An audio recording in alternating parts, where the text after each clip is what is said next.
உங்களை முக்கியமான ஒருத்தர் கூட்டிட்டு வர சொன்னாரு. ஹரிஷ் காரை விட்டு இறங்க அவனை கட்டுமஸ்தாக இருந்த ஒருவன் இறுக்கி அணைத்தான். அப்படி ஹரிஷை அணைத்தது ஜெசிகாவின் அண்ணன் ஆண்டனி தான். ஹரிஷ் தன் பாக்கெட்டில் இருந்து ஒரு மாத்திரையை எடுத்தான். கயல்விழி கொடுத்த புத்தகத்தை பின்பற்றி அவன் தயாரித்த மாத்திரைகளில் இதுவும் ஒன்று. ஆண்டனி ஹரிஷ் கையில் இருந்த மாத்திரையை பார்த்தான். உண்மையிலேயே ஹரிஷ் கூறியபடி அந்த மாத்திரைகள் வேலை செய்தால் அது ஆண்டனிக்கு பெரிய வரமாக இருக்கும். ஆனால் ஹரிஷின் மீது ஆண்டனிக்கு நம்பிக்கை வரவே இல்லை. அதை ஹரிஷும் உணர்ந்தான். நான் சொல்றதை நீங்க நம்பலன்றது எனக்கு தெளிவா தெரியுது என்று ஹரிஷ் சொல்ல ஆண்டனி மௌனத்தையே பதிலாக தந்தான். இதையடுத்து ஹரிஷ் அமர்ந்திருந்த இடத்திலிருந்து எழுந்திருக்க, ஏன் இப்போ எழுந்துட்டீங்க என்று ஆண்டனி கேட்டான். சும்மாதான், டிஸ்கஷன் முடிஞ்சிருச்சு, ஸோ கிளம்ப வேண்டியதான மிஸ்டர் ஆண்டனி. உடனே ஆண்டனி, நீங்க கொண்டு வந்திருக்கிற மாத்திரையில உண்மையாவே நீங்க சொன்ன சக்திகள்லாம் இருக்கா என்று ஆண்டனி கேட்டான். அவனுக்கு ஹரிஷின் மீதும் அவன் வைத்திருந்த மாத்திரையின் மீதும் அதிக அளவு சந்தேகம் இருந்தாலும் அவனுக்கு அந்த மாத்திரையை ட்ரை செய்து பார்க்க வேண்டும் என்று தோன்றியது. உங்களுக்கு தான் நம்பிக்கை இல்லையே, ஸோ ஃப்ரீயா விடுங்க. ஹரிஷ் சொன்ன விதம் ஆண்டனியின் ஆசையை மேலும் தூண்டியது. அதை கவனித்த ஹரிஷ், உங்களை பார்த்ததுல சந்தோஷம், அப்போ நான் கிளம்பட்டுமா என்று மீண்டும் கேட்டான். ஓகே, நீங்க வச்சிருக்கிற மாத்திரையோட ரேட் எவ்வளோ என்றான் ஆண்டனி. நீங்க என்ன சொல்றீங்க, எனக்கு புரியலையே என ஹரிஷ் அதிர்ச்சியாக கேட்டான். புரியாத மாதிரி நடிக்காத ஹரிஷ், நான் மாத்திரையோட விலை என்னன்னு கேட்டேன். இது ஹரிஷுக்கு ஒரு சேர ஆச்சரியத்தையும் அதிர்ச்சியையும் தந்தது. இப்படி ஒரு வாய்ப்பு வரும் என்று ஹரிஷ் எதிர்பார்க்கவில்லை. ஆனாலும் ஒரு வாய்ப்பு வந்துவிட்டது. 5 என சொல்லிக் கொண்டிருக்கும் போதே 5 lakhs, ஓகே டீல் என்று ஆண்டனி சொல்ல இது ஹரிஷுக்கு இன்னும் பெரிய ஆச்சரியத்தை கொடுத்தது.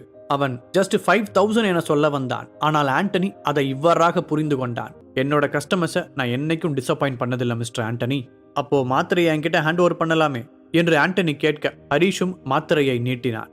ஆண்டனி எடுக்க வந்த நேரத்தில் ஹரிஷ் தன் மாத்திரையை வைத்திருந்த கையை பின்னுக்கு இழுத்து கொண்டான். இது ஆண்டனிக்கு அதிர்ச்சியை தந்தது.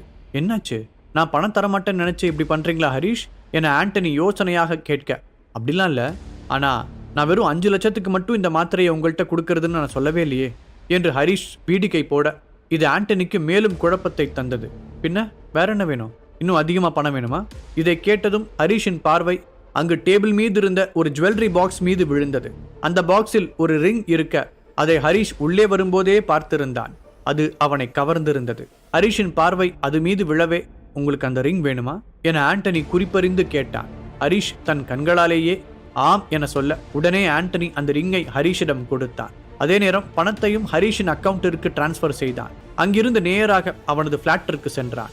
ஹரிஷ் வீட்டிற்குள் நுழையும் போது அங்கு சந்தனா சோஃபாவில் அமர்ந்து கொண்டிருந்தாள். ஹரிஷ் வருவதை பார்த்தவுடனே, ஹரிஷ் வந்துட்டியா, ஏன் இவ்வளவு நேரம் என்றாள் சந்தனா.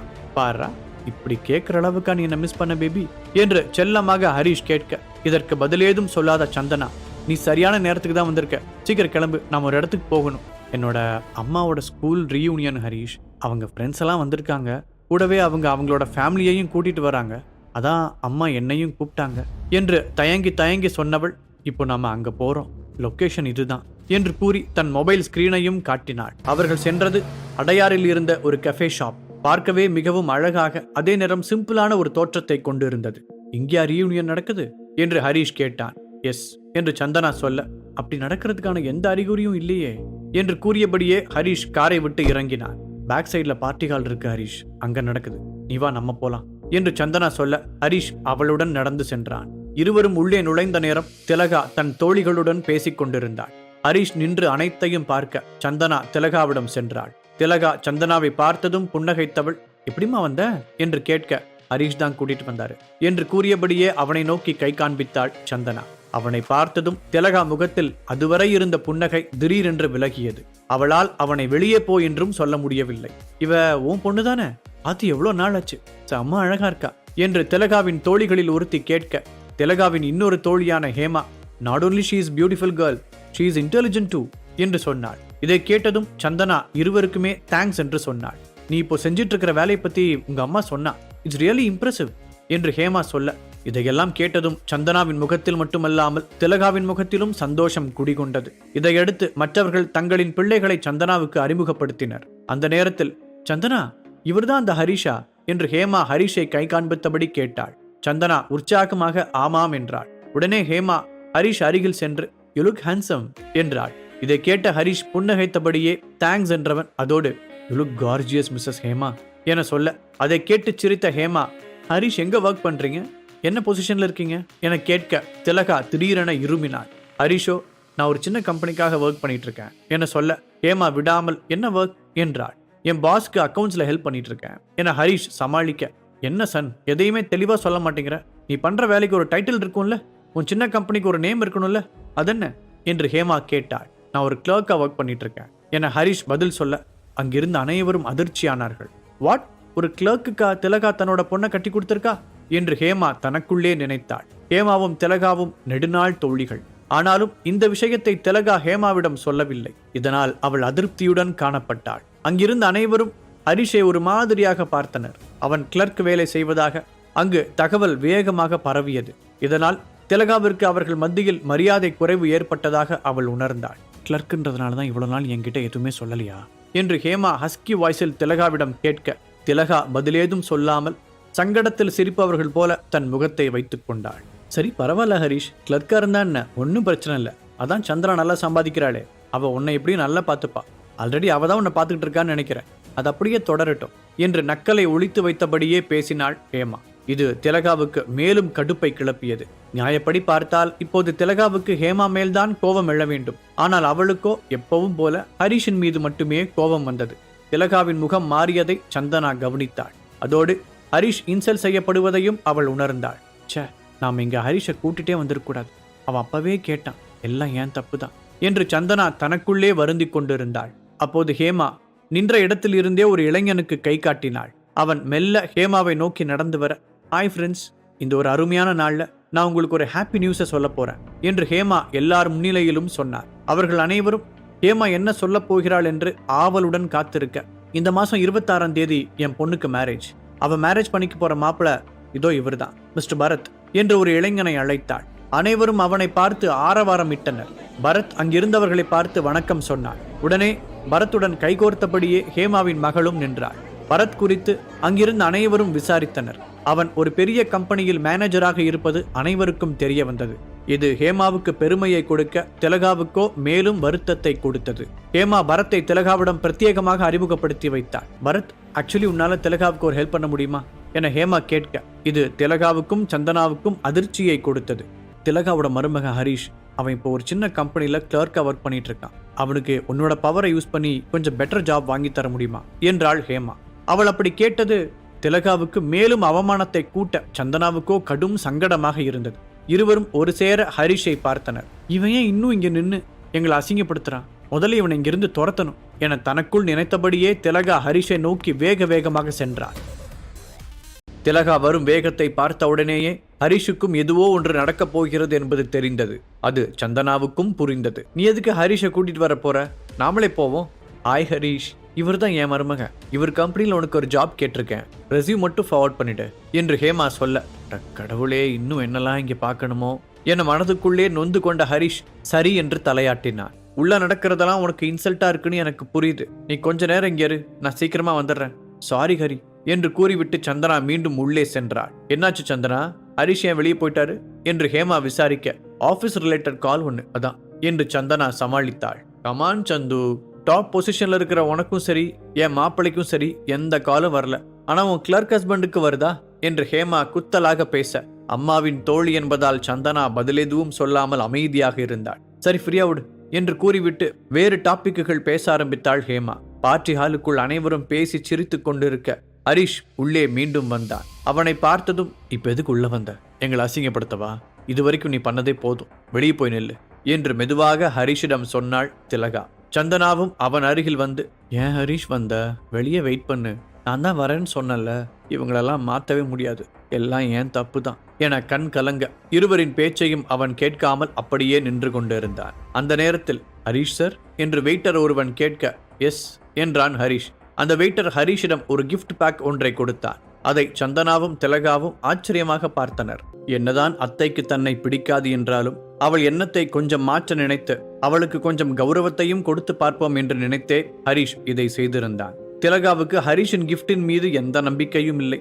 அவன் இப்போது தந்திருக்கும் கிஃப்டிற்குள் எப்படியும் மொக்கையான ஒன்றுதான் இருக்கும் என்று அவள் குறுகிய மூளை நினைத்தது.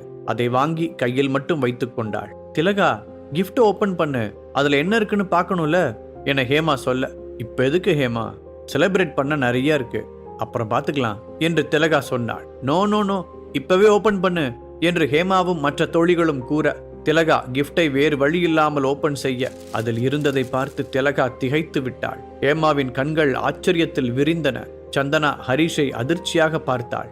வாவ், டைமண்ட் நெக்லஸா என்று திலகாவின் தோழிகளில் ஒருத்தி வாயை பிளக்க, எஸ் என்று ஸ்டைலாக சொன்னவன், நெக்லஸ் எப்படி இருக்கு என்றார். ஹரிஷ் மாதிரி ஒரு மாப்பிள்ளை கிடைக்க திலகா கொடுத்து வச்சிருக்கணும் என்று அங்கிருந்தவர்கள் சொல்ல திலகாவுக்கு இது காதில் தேன் வந்து பாய்வது போல இருந்தது. ஹேமா மீதும் பரத் மீதும் மட்டுமே இருந்த அட்டென்ஷன் திலகா பக்கமும் ஹரிஷ் பக்கமும் திரும்பியது. பார்ட்டி முடிந்து ஹரிஷும் சந்தனாவும் அங்கிருந்து பிளாட்டிற்கு கிளம்பினர். அம்மாவோட பிரஸ்டீஜை காப்பாத்தினதுக்கு ரொம்ப தேங்க்ஸ் ஹரி.